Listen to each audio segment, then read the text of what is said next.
সেই দুপুরবেলা আমরা গামছা আর প্যান্ট এখানে রেখে গেছি, দেখুন এখনও সেই অবস্থায় আছে।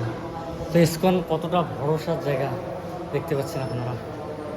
তো ভাই আমি এখন নিয়ে যাচ্ছি, কারণ তখন আমরা রুম নিয়ে আমাদের আসতে লেট হয়ে গেছিলো। তো আমাদের প্রভু আমাদের জন্য রুম দিয়েছিল। এগুলো বিক্রমের গামছা প্যান্ট, তো এখন নিয়ে যাচ্ছি।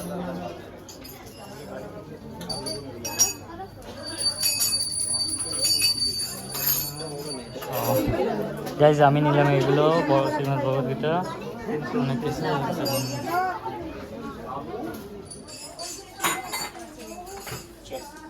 আমরা শপিং করতেছি, অনেক কিছু নিলাম, গীতা নিলাম, গীতা মাহাত্ম্য কথা নিলাম, আর অনেক যন্ত্রপাতি নিলাম, সকলে নিচ্ছে দেখতে পাচ্ছেন।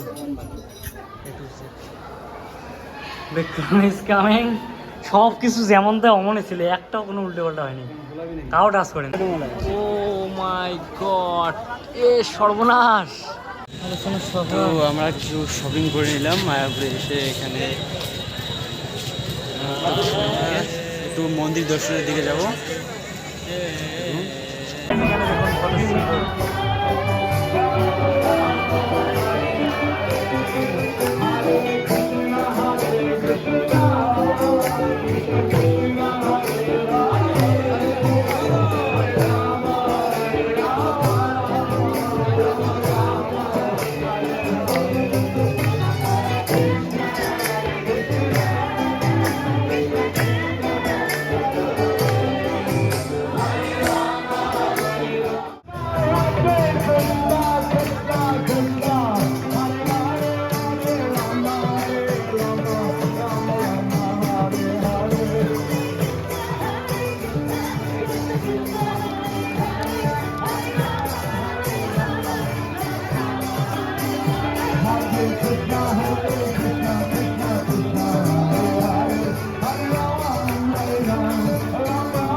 মন্দির দর্শন হয়ে গেল, বিশাল বড় মন্দির। নতুন মন্দিরটা আজকে যাইতে পারলাম না,